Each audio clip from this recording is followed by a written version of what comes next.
Hello everybody and welcome to my channel. My name is Sophie and I am currently here in Salou visiting PortAventura. We are staying at the Sol Costa Daurada hotel for the very first time, so I thought I would make a review for anyone out there looking to see what this hotel is all about. In this video, I'm going to show you around the hotel and give you a general overview. I'm also going to talk about the pros and cons. I'll put timestamps in the description below, but if you'd like to follow me, let me take you on a tour around the hotel.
Let me do a little room tour for you. So I will start off by showing you the bathroom. It's as soon as you come in. This is what it looks like. So it comes with a little hairdryer. It is one of those hair dryers where you have to hold the button down in order to get it working. So if you have long hair like me, I do recommend bringing your own. You then get a little hand soap on the wall, but we did bring our own, as I always like to have my own with me. You then have a massive mirror and some counter space as well. I'm filming this the day we go home, so we've sort of packed everything away. Coming around here, you got a bidet, very typical of Spain, a place to store your towels. This is the toilet, and then this is the bath and the shower. So yeah, a nice big bath and a shower as well. Something to note is that it only comes with shower gel. You don't get any little mini shampoos or conditioners, which is kind of surprising for a 4-star hotel. So make sure you bring shampoo and conditioner with you because yeah, they literally just give you shower gel. But that is a little look of what the bathroom looks like. There's also a bin down there as well. So this is what the room looks like. Do note that there is no peepholes on the doors. You pop your room card in here and then that controls the lights and the AC. If you come around the corner, this is what the AC looks like. So we've had ours on full blast, down here, fan all the way up, and it has been really powerful, some really strong ACs. I have loved it. Then do ignore some of the mess. This is our final day, so we are checking out. You have 2 single beds that are pushed together. So if you were staying with like family, you can push the beds apart. And then let me show you the wardrobe as well. So you get a full double mirror wardrobe. Inside we had lots of extra blankets, lots of space to hang your stuff. And this is the safe. Now you do have to pay for the safe. It is 18 euros and then there's a 10 euro deposit, and the deposit must be paid in cash, and then you do get a key. I've personally not loved the safe because I hate being responsible for the key. But yeah, this is the safe. Ours was actually broken, so we used my mum's safe next door, and then you get some drawers in here as well. Now, do know on this side of the bed, which is where I was staying, there's no plug sockets, there's only plugs on that side, so it could be worth bringing an extension cord with you, which is what we've done. But yeah, no plugs on this side. Then over here, you have a little TV. We've not turned ours on, but from what I've read, you get 4 channels and they are in Spanish, so I think a lot of people like to bring Fire Sticks, but we've not used the TV. And then down here, you get a little mini fridge. There's some pizza that I need to throw in the bin. You can take the shelves out and then that fits some more water in there as well. And then there's an additional little sofa space here. This is the other side of the bed and you get 2 plug sockets down here. So my boyfriend chose the better side of the room. And yeah, that's a quick overview of what the room looks like. And then let's head out onto the balcony. And once again, if you open the balcony door, it does turn off the AC. And don't make the same mistake I did. If you're on the balcony and you shut the door, you can't get back in, so don't lock yourself out. And then on the balcony, you get 2 little plastic chairs. And then this was our view. So we're on floor 2, and we have a pool facing room. And then there's a load more rooms over there. Down here, that is your pool bar, pool, and all those sun loungers looking very busy today.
Now, if you didn't know, there's a sign back there that says Hotel Sol Costa Daurada is actually an associate of PortAventura.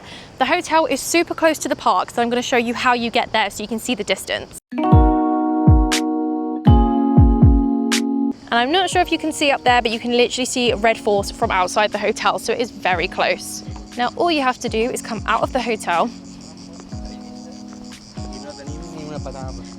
cross the crossings, and then you have a couple of straight roads which are really simple. So we've been walking down this straight bit of road for about 5 to 6 minutes, and then when you see the statue of Woody Woodpecker, he's just there. You turn right, keep walking down, and then you'll be at the park. So it's super simple and very difficult to get lost. You do go past a couple of the PortAventura hotels as well, so you know you're on track.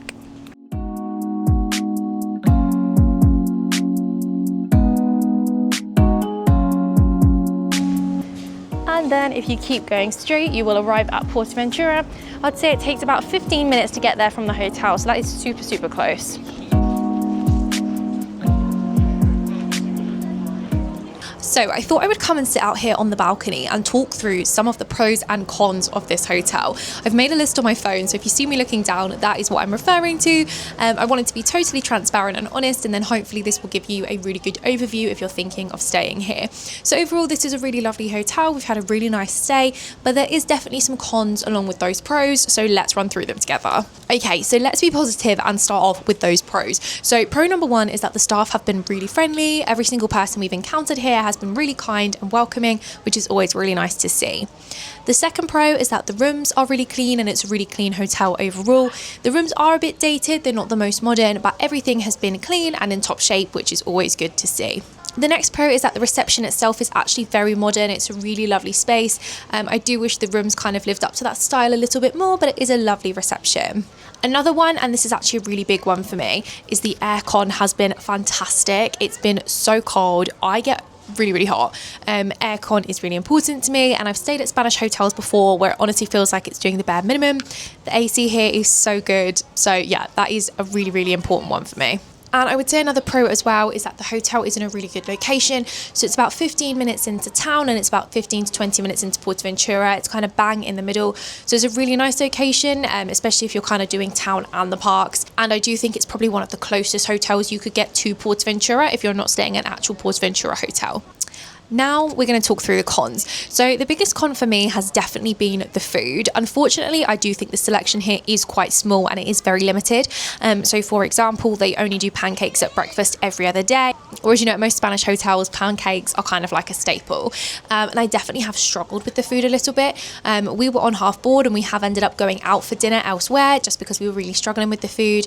There was kind of a lot of meats and things like that, but not too many options that we were sort of interested in. If you have quite a Western or fussy palate, it may not be the best option for you. They do have a couple of basic staples at the dinner, such as chips and rice, but no one wants to eat plain chips for the week, if you know what I mean. You do also have to buy drinks at dinner. Even if you are on the half board, you don't get water or anything like that for free, so do factor in those costs as well. But at breakfast, the drinks are included. Another thing about the food as well is dinner is served quite late here. It starts at 7 p.m, which I know can be quite typical when you're in places like Spain, but we have stayed at other hotels before where the dinner is a lot lot earlier. So if you're somebody that likes to eat early, do bear that in mind. And then another con for me has been the entertainment. So the entertainment does run very late. It starts at 10 p.m. and it is very loud. So we have a pool facing room and we pretty much can't sleep before midnight because the entertainment is so loud. You can hear it through the room. On our very first night we got here, we were quite tired. We'd been traveling all day. We wanted to get an early night and we just couldn't because it was so loud. And that's also something to consider, you know, if you are coming with small children, it does start very late and it goes on late into the evening as well. I would say another con with the entertainment is it is very aimed at children. There's nothing really for adults and it is very Spanish as well. So we caught a bit of the entertainment last night. It was like a Disney princess show. It was not aimed at us at all. It was definitely for small children, but the entire thing was in Spanish. So it is very Spanish focused. I think another con that I found to the hotel is that a lot of things are extra charge. So for example, if you want the iron, the kettle, or you want use of the safe, that is all extra cost. We have paid 18 euros for the safe and then you put down an additional 10 euro deposit, and that deposit does have to be in cash, and that gives you access to the safe for the week. The safe is quite old-fashioned and it's done with a key. It's not done with kind of a digital pin pad, which is not my favorite because I hate the responsibility of carrying the key around with me. The safe in our room was actually broken, so we've had to use, my mum and my brother are here, so we've used their safe, which obviously isn't the best. So yeah, if you do want to use the safe, make sure you bring a bit of cash to put that deposit down. I have also seen people saying as well that there's a jacuzzi, but if you want to go in it, you do have to purchase one of their swimming hats. So once again, there's an additional cost there. And then I think something that's also worth talking about is the pool and sunbed situation. It's not necessarily a pro, it's not necessarily a con, so I'll just put it at the end. So the pool has lots of activities going on if that's your kind of thing. I've seen them doing water aerobics every day, and they do things like, is it volleyball? Dodgeball? No, it must be volleyball. It can't be dodgeball. You can play dodgeball in a pool. It must be volleyball. So there is lots of different sports going on. In terms of sunbeds, they actually have a rule which I do think is good. Nobody is allowed out before 9:30, so you don't get your sunbed warriors coming out at like 5 in the morning. The only thing is everyone just waits in reception. So we were watching from the breakfast room, literally at 9:30 the doors open and people run outside. It's actually quite fun to watch. Everyone runs outside and they put their sun lounges down. We got down to the pool maybe half an hour after and we did find lounges, but if you want those prime spots, you do need to be down there for that 9:30 stampede.